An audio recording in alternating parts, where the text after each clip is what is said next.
Hi friends, welcome to annamsrecipes. இன்னைக்கு இந்த சேப்பங்கிழங்கு வச்சு புளிக்குழம்பு எப்படி செய்யலாம்னு பார்ப்போம்.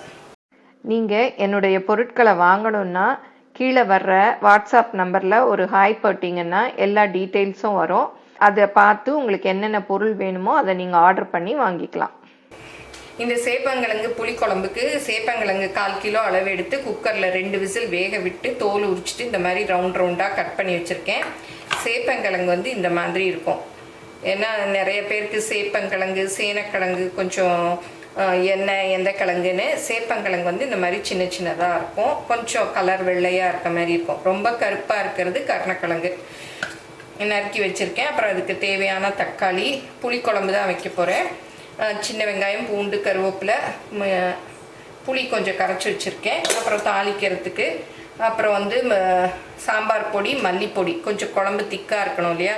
சிலர் வந்து தேங்காய் கூட அரைச்சி ஊற்றுவாங்க. நீங்கள் வேணும்னா அரைச்சி ஊற்றிக்கலாம். நான் இன்றைக்கி ப்ளைனாக தான் வைக்க போகிறேன். இந்த கிழங்கு சேப்பங்கிழங்கு வந்து வாய்வு அதிகம், அதனால நிறைய பேர் சேர்க்க மாட்டாங்க.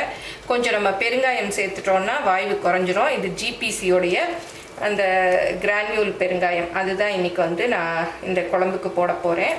இது நல்ல ஸ்மெல் நல்லா இருக்குது. இந்த குழம்புக்கு ஒரு 3 டேபிள் ஸ்பூன் அளவுக்கு எண்ணெய் ஊற்றிக்கலாம். புளிக்குழம்புங்கிறதுனால கொஞ்சம் நிறைய ஊற்றிக்கலாம். இதில் வந்து கடுகு கொஞ்சம், அப்புறம் சீரகம், வெந்தயம், அப்புறம் உளுத்தம்பருப்பு, அப்புறம் இந்த ஜிபிசி தூள் பெருங்காயம் அது கொஞ்சம் 1/4 டீஸ்பூன் அளவு. இப்போ எல்லாம் நல்லா பொரிஞ்சிருச்சு. சின்ன வெங்காயம் ஒரு 20 இது உரிச்சு வச்சுருக்கேன், அதுவும் போட்டுக்கலாம். பூண்டு, கருவேப்பிலை 3ஐயும் போட்டுக்கலாம்.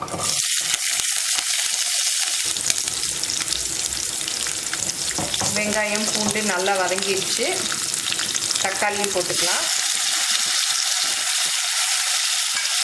அப்புறம் இந்த நறுக்கி வச்சுருக்கோம் இல்லையா சேப்பங்கிழங்கு, அதையும் போட்டுக்கலாம்.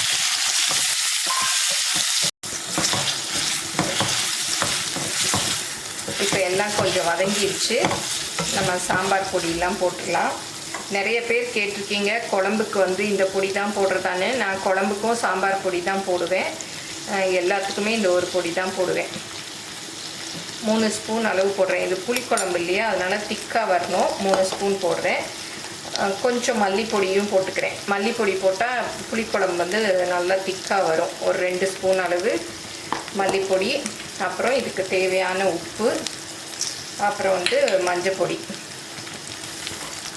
இது நல்லா மிக்ஸ் பண்ணி விட்டுடலாம். நம்ம கிழங்கு ஏற்கனவே வேக வச்சிட்டோம், அதனால இந்த மாதிரி பேனில் வச்சாலே போதும். அது அப்படியே அந்த மசாலாலாம் சேர்றதுக்காக தான்.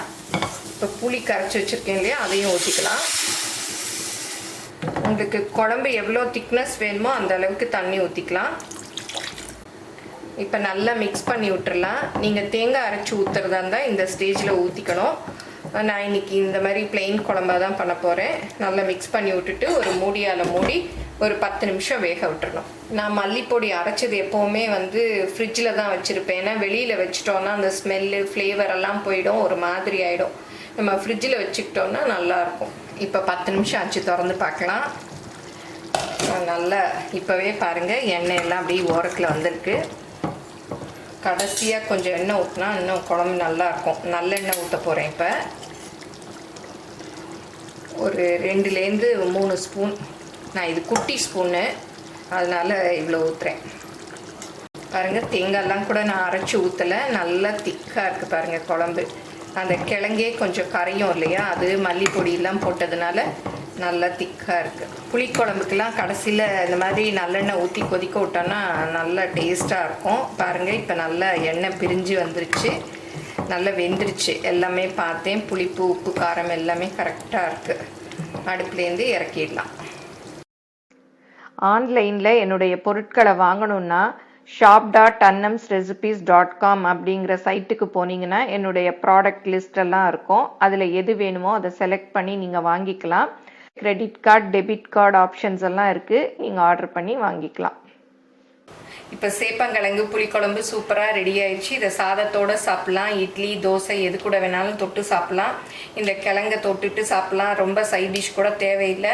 அப்பளம் வடகம் எதாவது பொரிச்சிக்கலாம், இல்லாட்டி ஒரு கேரட் பொரியல் பீன்ஸ் பொரியல் அந்த மாதிரி ஏதாவது மைல்டாக பண்ணிவிட்டு இந்த குழம்பை வச்சு சாப்பிட்டோம்னா சூப்பராக இருக்கும். எல்லோரும் செஞ்சு பாருங்கள், எப்படி வந்ததுன்னு உங்கள் கமெண்ட்ஸை சொல்லுங்கள். பிடிச்சிருந்தா லைக் பண்ணுங்கள், உங்கள் ஃப்ரெண்ட்ஸுக்கும் ஷேர் பண்ணுங்கள். எங்கள் சேனலை மறக்காமல் சப்ஸ்கிரைப் பண்ணுங்கள். தேங்க்யூ.